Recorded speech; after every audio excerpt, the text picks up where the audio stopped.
Suppose we're ready for the next case, which is Bank of America versus Jacobs.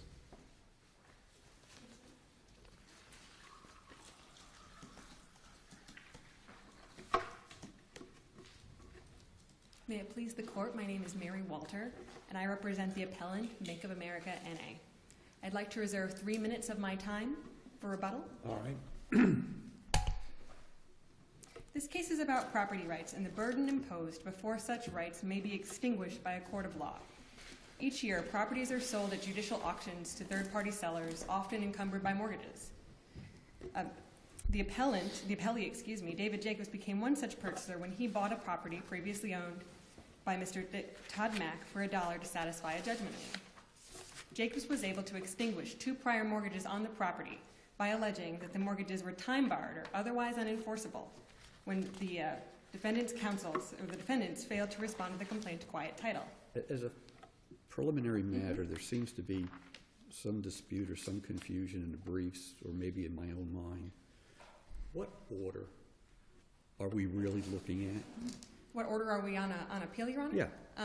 The appeal is over the final default judgment, the default final judgment, as well as the order denying the motion for rehearing. It's a little confusing on the record because a default judgment was entered after several motions to vacate. That was by the clerk. Mm-hmm. And that motion to vacate that was denied in March, orally. Am I correct? Yes, if I may quickly address the facts, there was a default entered, as you said, on May 8th, 2012. That was the default by the clerk. Thereafter, about maybe a few weeks later, Bank of America's counsel appeared, and then a week after that, on May 31st, 2012, they filed their first motion to vacate default. The motion's improperly titled. I think it may reference a motion to vacate default judgment. However, there was only the default entered at that time. Over the next several months... Well, there is an issue about the failure to file affidavits setting forth any excusable neglect. Yes, that's not necessarily an issue that we're... Also a failure to file an affidavit setting forth that the bank either owns or has the right to enforce the note. In the quiet title action, those were not necessarily issues that's not exactly what the order on appeal is addressing at this time. There were, as Your Honor had said, there were several motions to vacate. They were not supported by an affidavit. These motions were heard on March 4th, 2013, with the appellees, with Mr. Jacobs' motion for entry of default judgment. There were 2 motions that were heard at that hearing. Or I guess there were several, but there was several motions to vacate the default, and then also the motion for entry of final judgment on the prior default. These 2 things were addressed. The court decided that there was not competent evidence, there was no affidavit to vacate the default, and thus granted the motion and entered a final default judgment on the docket. It's noted as recorded on March 4th, 2013, excuse me. That judgment was recorded. After that, Bank of America filed a motion for rehearing and reconsideration, and motion to vacate default judgment. We contend, and I understand that the appellee disputes this, we contend that that motion was of the final judgment, the final default judgment. It stated it's a motion for rehearing under 1.530. It's a motion for reconsideration under 1.540. Yes, and it's also a motion to vacate. So there were 3 things in this combination motion.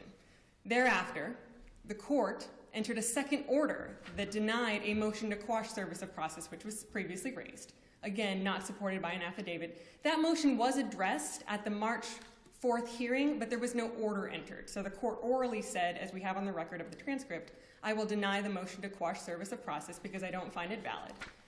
But there was no order entered. The only thing that was entered on March 4th, 2013 was that final judgment.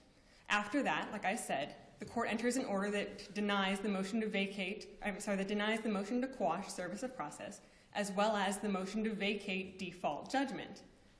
We then, Bank of America, files an amended motion for rehearing and reconsideration. It is our position, which we've stated in our initial brief in a footnote, that that motion was not authorized. It's not a proper motion for rehearing or reconsideration. It very obviously states in there, we're trying to rehear and reconsider the motion to quash. We think that although it was called an amended, it was not an amended motion of the initial proper motion for rehearing, which we filed on March 14th, 2013, 10 days after the final judgment was entered. Thereafter, on June 26, 2013, the court hears all of the motions. On the transcript, the counsel states, "This is only my motion to vacate because the other motions aren't for hearing." But at the very end of that transcript, the court says, "I'm going to hear it all, and I'm going to decide it all." On July 3rd, 2013, the court enters an order that denies the motion for rehearing and motion for reconsideration and the motion to vacate, and essentially renders the final judgment which was previously issued. Under the rules of appellate procedure, a final judgment is not rendered until that timely motion for rehearing is decided. So because that order rendered the final judgment, we then filed a timely appeal, and in our appeal, we reference both the final judgment and the motion. We call it the denial order, but the order denying the motion for rehearing and reconsideration, motion to vacate, and the amended motion for rehearing and reconsideration. So there is a little bit of a confusing procedure. Prior counsel maybe could have done a little bit of a clearer job, but we think that the order on appeal here, we would contest, is that final judgment. And it's our position that independent of the failure to support the motion to vacate with an affidavit, which it would need, the final default judgment should not have been entered in this case, because even on a default, you still only admit the well-pled allegations. And it's our position. Tell us why the complaint doesn't state a cause of action. It's our position that the complaint doesn't state a cause of action for two reasons. The first is more of a procedural concept. We don't believe that it contained enough well-pled facts. It states that the mortgage is time-barred or otherwise unenforceable. We believe that's a conclusion. Moreover, we also have to consider the attachments yes, to the complaint. Your Honor. And if I understand the appellee's brief, there is some question as to whether or not Bank of America was a proper party, held the note and mortgage. Your Honor, I understand the argument in their brief. It's our position that the complaint only said the mortgage is time-barred or otherwise unenforceable. That's the only language that it used. They then say in their answer brief that, well, otherwise unenforceable means that they didn't have the opportunity to enforce the note. None of that is in the complaint whatsoever. They don't even really reference the fact that there was a prior foreclosure that actually had Bank of America as the, they were substituted in as the proper party plaintiff in 2009, and then after that case was dismissed for lack of prosecution, they started a new foreclosure in 2012. None of that is in the record, nor is it actually in the complaint. So we believe that just by looking at the complaint and the attachments, there's no issue as to whether Bank of America can necessarily enforce that note, even a prior, or enforce that mortgage. The case law is clear that a mortgage follows the promissory note, so there could be, if Bank of America held the note, which it does, it could still be able to enforce that note even if there was perhaps an invalid assignment. We would contend that the assignments attached to the complaint were not invalid. Well, Bank of America never filed an affidavit setting forth that they own the note, or hold the note, or have the right to enforce the note at any time. Well, while they did not file any affidavits, none of that is clear from the complaint at all. But the complaint puts the bank on notice that it's either time-barred or unenforceable. That's pretty conclusory in terms of your note cannot be enforced by the bank. Instead of responding with an affidavit that authenticates the note and mortgage and establishes that it's owned or held by the bank, to which they have the right to enforce it, the bank does nothing but say excusable neglect, we changed attorneys, we did this, we did that. So why should the default be vacated? Your Honor, the default should be vacated because the complaint fails to state a cause of action. To return to your point, the standard for a quiet title is that the encumbrance, the claim of the defendant is invalid. It's not that it's unenforceable; it's invalid. Well, so there's no dispute that Jacobs owns the property. Yes, that's not in dispute and at all. And then there's no dispute that he alleged that Bank of America may have an interest in the Absolutely. property. Okay. And there's no dispute that he said, I don't believe this interest is enforceable because it's time-barred. Yes, he said the interest may not be, the interest is time-barred or otherwise unenforceable. Time That barred is what was meaning- stated in the Well, complaint. time barred means statute of limitations has run.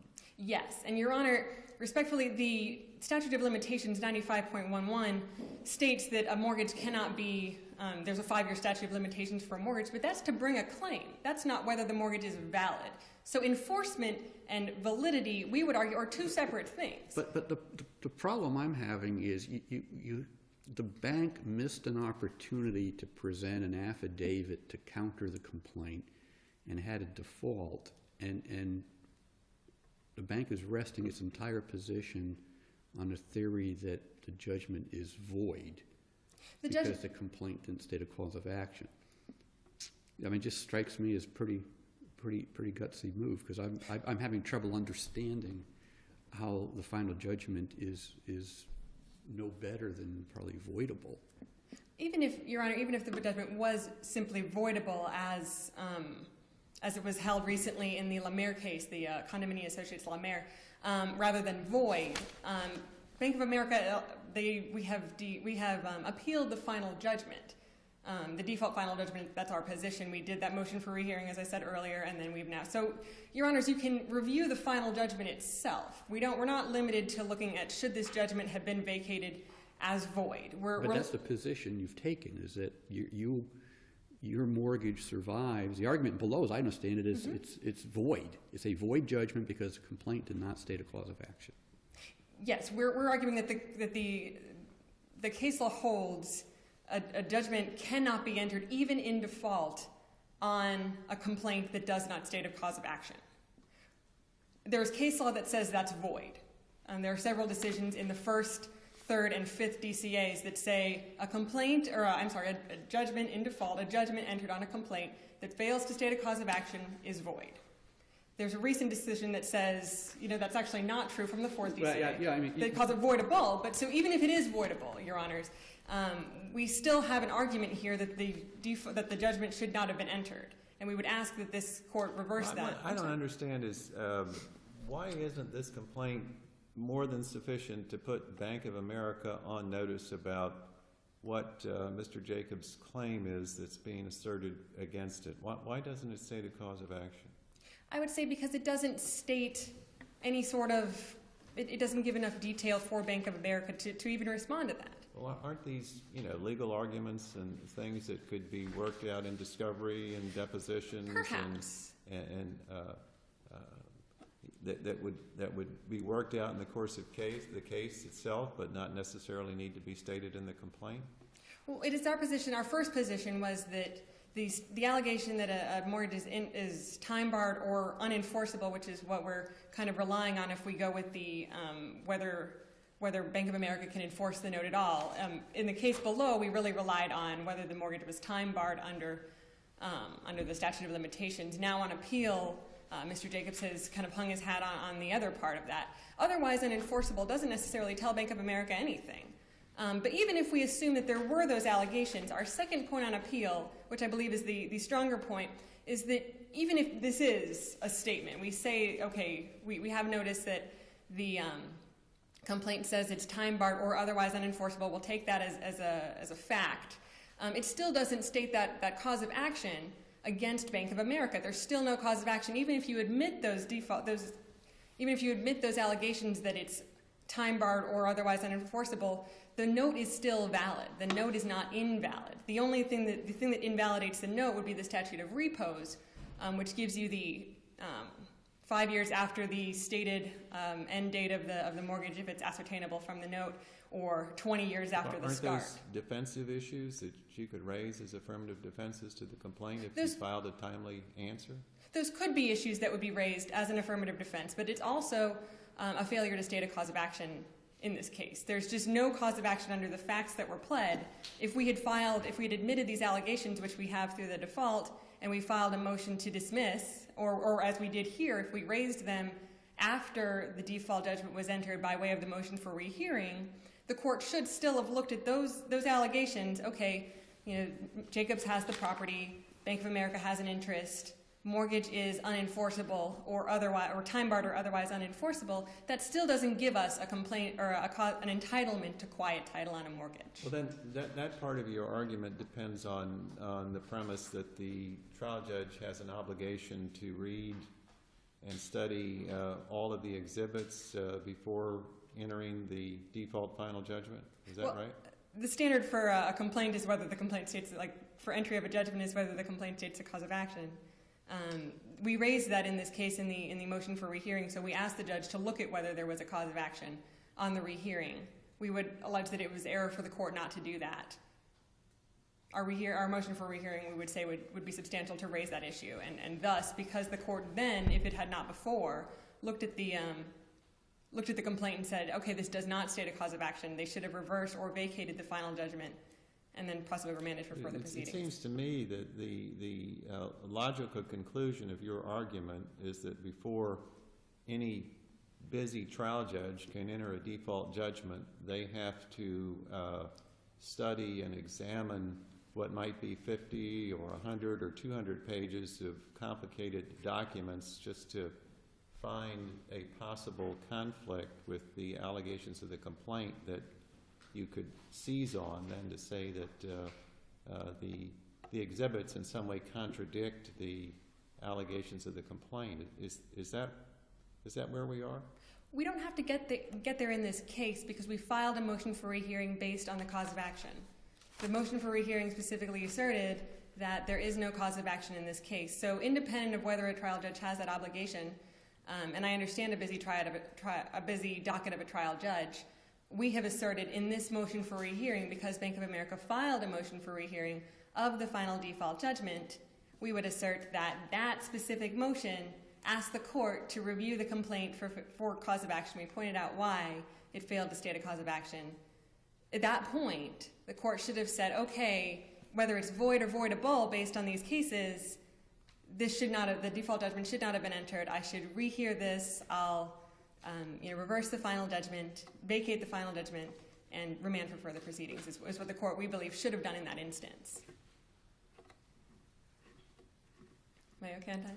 You've got about 20 seconds left. Oh, okay. Well, in that case, Your Honor, let me just conclude with, it is our position in this appeal that the complaint failed to state a cause of action, and for the reasons that we have stated, because there is no statute of limitations issue, there's no enforcement issue. A default final judgment simply can't be entered on a complaint that fails to state a cause of action, and we would ask this court to remand for instructions to enter an order in favor of the defendant, Bank of America. Would you concede that the default judgment against Countrywide should be affirmed? We don't represent Countrywide on this case, and we would not necessarily take that position. It is our position that even if the judgment is affirmed for Countrywide, it doesn't necessarily affect the way the mortgage should be, the validity of the mortgage. Is there anything further? I will say the rest of my time for All right, you've got 3 minutes left for rebuttal, ma'am. Thank you.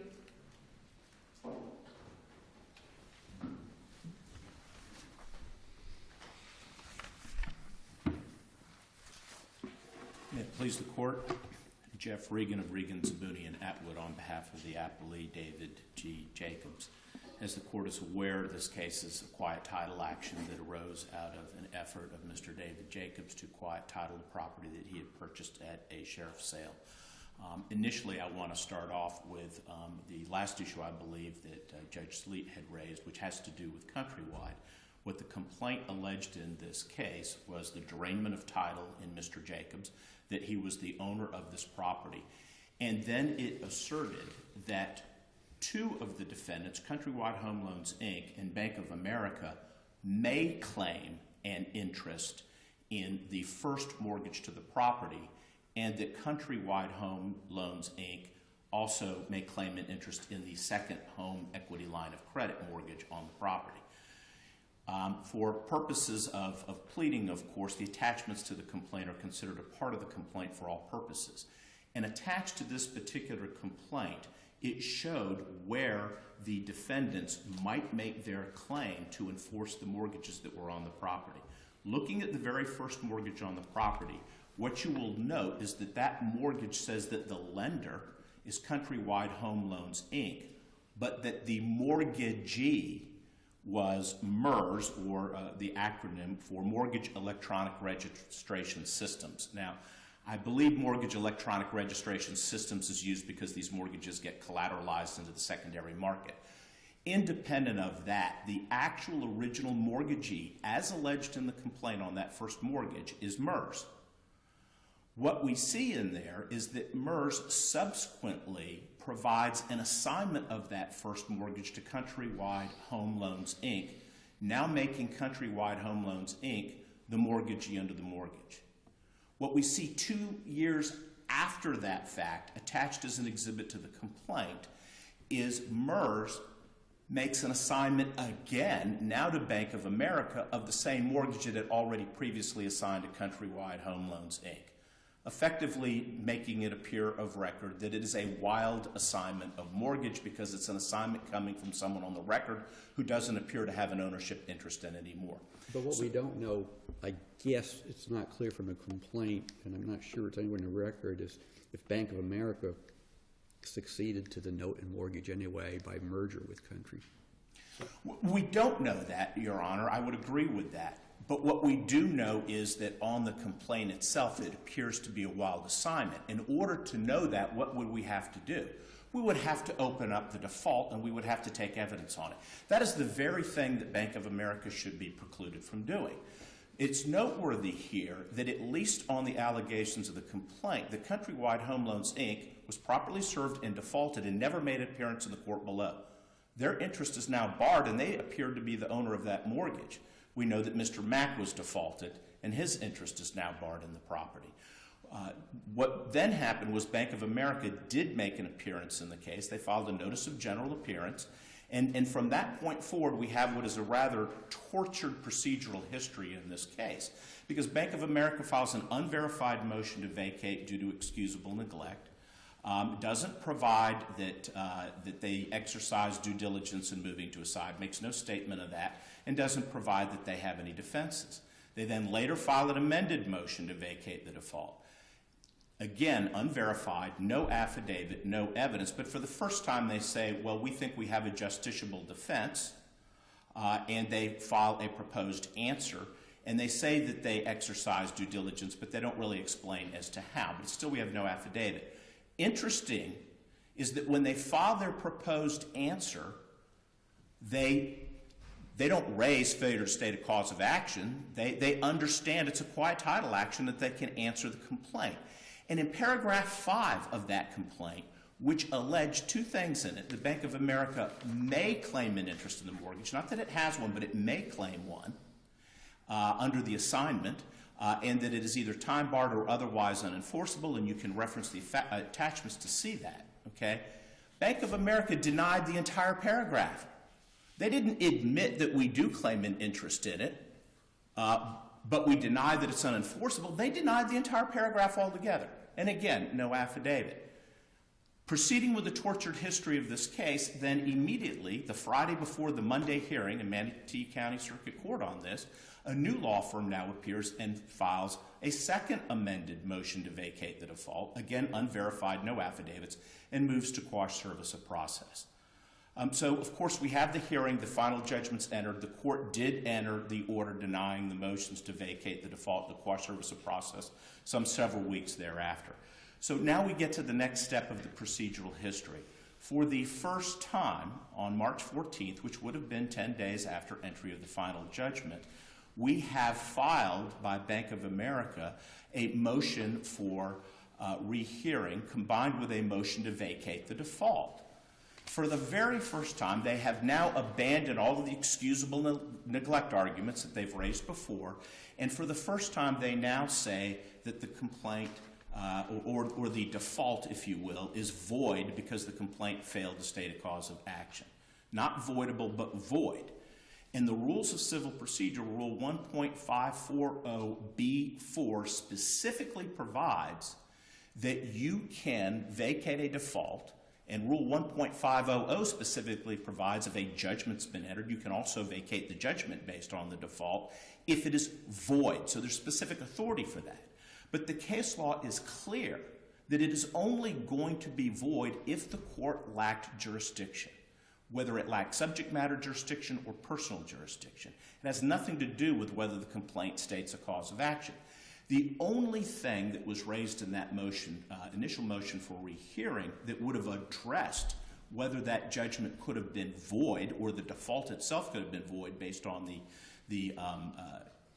complaint out there was the argument that there was improper service of process.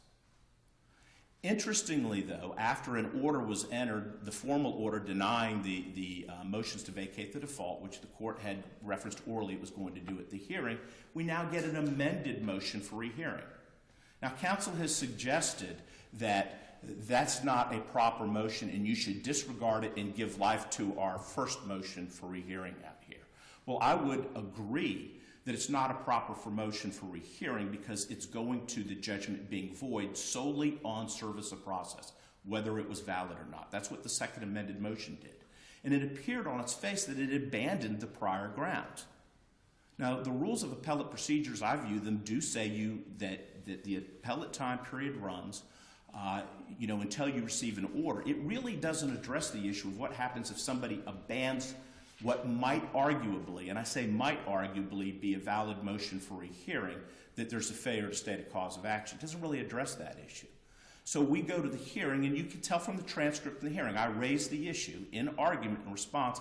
I don't know why we even had an argument raised here on the cause of action, or whether a cause of action is stated, because we had an amended motion for rehearing, which is really a 1.540B4 motion, not a rehearing motion, that was filed, and it appears to me they've abandoned the other grounds.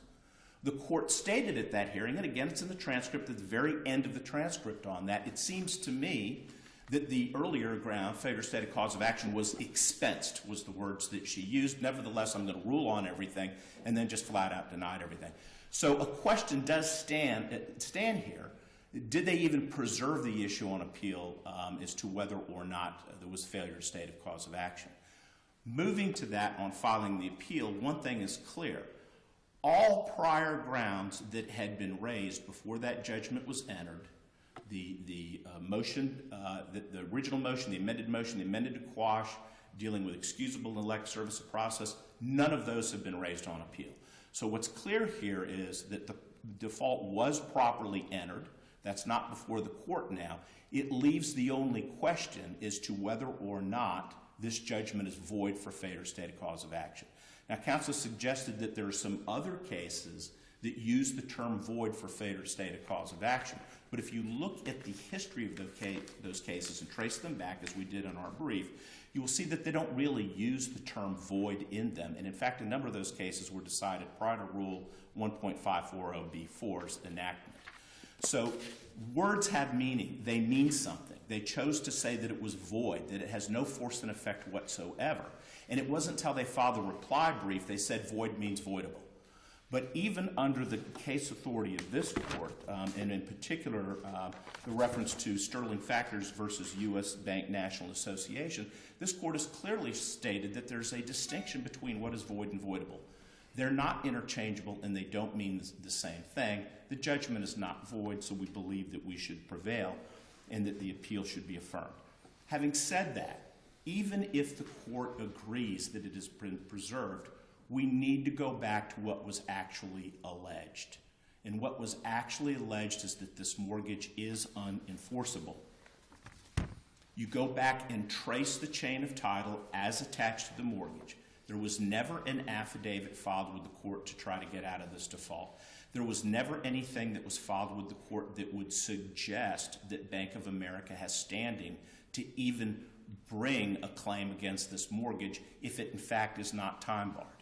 It has made the assumption below, it has made the assumption before this court that it has an assignment from Countrywide. It's actually stated in its facts we have an assignment from Countrywide, but it does not. And if it has a separate assignment from Countrywide, it sure as heck isn't in the public record, and it's not in the record that was before the court below or the record here. The only way they could establish that would be to get this default vacated somehow. So what they're trying to do is to go outside the four corners of the complaint and say, we have evidence that we could have produced that maybe we have a right to enforce this mortgage. That is not what they should be permitted to do at this time. With respect to the statute of limitations argument, that's the one that they want to focus on. They've ignored the argument of whether they have standing of any kind at all. I want to address that just briefly. They have cited a case from this court, the Hout case, that's been cited in both of the briefs there, and we respectfully submitted that the language that a mortgage would forever remain a lien on property until the statute of repose runs was dicta in that case. Again, your honors can make that determination. What I would say is that there's things that don't appear in that case. We don't know all the facts from the House case, that even if that would apply, and even if they could get past the lack of standing issue, would require this case to be reopened. For example, you have an accelerated mortgage on here. Was there a de-acceleration of the mortgage? Certainly there's some case law that suggests a court may de-accelerate a mortgage and then bring a claim on a subsequent default. There is some case law that's been cited on that. Was that factually done? Was it done at all? What you'll see in one of the motions, the amended motion to vacate the default that was filed by Bank of America, is that they suggest they filed a foreclosure action when? After the default was entered against them in this case, and there's a lis pendens of record. I don't know that you can take away your acceleration and de-acceleration after you've already had a default and there's a lis pendens of record against you. Let me ask you, in terms of your allegations, maybe it's enough as to the statute of limitations to go against a note, but then we have the statute of repose mortgage. Yes, sir. And there's that recent case out of 3rd DCA that deals with this issue. Would your complaint be adequate to assert that the mortgage is not valid under the statute of repose? Or do you have to rely on the attachments to your complaint which raise this issue that perhaps Bank of America does not have an assignment and therefore has no standing? Setting aside the standing issue and dealing just with statute of limitations or statute of repose, as I understand your question, I would say that it does. We are not required to plead specifically whether it's time barred under a specific statute of limitations or a specific statute of repose that's out there. In fact, that would be a legal conclusion. The allegation that it's simply time barred, we believe, is an allegation of ultimate fact. It's certainly not an allegation of evidentiary facts. With respect to the attachments that are attached to the complaint, they may provide some probative evidence that someone would suggest that maybe it hasn't run under various statutes that exist, but we don't believe that it raises something that would be dispositive. And again, it states a cause of action. I think it would be more appropriate from their perspective not to say you don't state a cause of action, but if they had properly appeared, am I entitled to a partial summary judgment? Am I entitled to a judgment on the pleadings? The courts have recognized that there is certainly a distinction between motions to dismiss, judgments on the pleadings, and summary judgments. They're all very much different animals here. We're at the very initial stage as to whether it states a cause of action on a motion to dismiss. If it says it's time barred, that's stating a cause of action. It may suggest facts that could be argued against that, but not dispositive ones. And then when you take that in conjunction with the fact that it shows what appears to be a wild assignment of mortgage, you have to question, do you even get to that issue in the first place? Does it even matter? Because we've said they may claim an interest. They denied that they may even claim an interest in their proposed answer, but that it's unenforceable. Well, of course it would be unenforceable if, in fact, there's not a proper assignment there. Rule 1.110 of the Florida Rules of Civil Procedure merely require that we allege a short and plain statement of ultimate fact. The case law is clear that the purpose is to apprise the defendants of what it is that they are being sued for. They clearly understood they were being sued to quiet title to the property. They objected that we should be able to quiet title to the property in their very first motion to vacate the default. They clearly understood it. They even filed a proposed answer when they amended their motion to vacate the default. So they clearly understood that a cause of action had been raised in this case. The reason that this is the issue on appeal is because they have determined, based on reading all of the case law, particularly case law from this Circuit Court of Appeal, that they failed miserably to try and get that default vacated under the traditional bases that it's allowed to be vacated. Namely, that there was excusable neglect, that they acted diligently, and that they would have an adequate defense to the complaint. They also failed miserably on the issue of whether or not they had been properly served with process. There's a reason none of those issues had been preserved and brought before this appellate court, and so that now they must hang their hat only on the one thing that they can clutch straws for. But they clearly understood it, clearly put them on notice. It has stated it. I would also suggest to the court, and this was issued, this question was raised by Judge LaRose in your questioning earlier, does the court really have to go through and look at everything and make sure the facts add up? These are ultimate facts. They're not evidentiary facts. Chapter 65, which is the chapter that states that you can bring actions to quiet title, specifically states that if a default is entered against a party, the court need not do any more. It can enter final judgment. That's in Chapter 65. So, and the reason for that is that Florida has had a long, long history of wanting to protect owners of property from having clouds on title so that property can be freely alienable, so it can be freely developed out there. And so it's not uncommon that people will bring quiet title actions to clear up title so that they may do that. And that's exactly what we did here. What the court has done follows the public policy of free alienability of property. Bank of America had every opportunity available to it, and over and over and over again, it failed to do what it needed to do to protect and preserve its rights so it could raise the arguments that it wants to raise. And then again, even on appeal, it followed through with some of those mistakes by arguing a judgment was void, which clearly is not void under any reading of the case law in the Second District Court of Appeal. So for all of these reasons, Your Honors, we would ask that you affirm the judgment below. Thank you. All right, thank you, sir.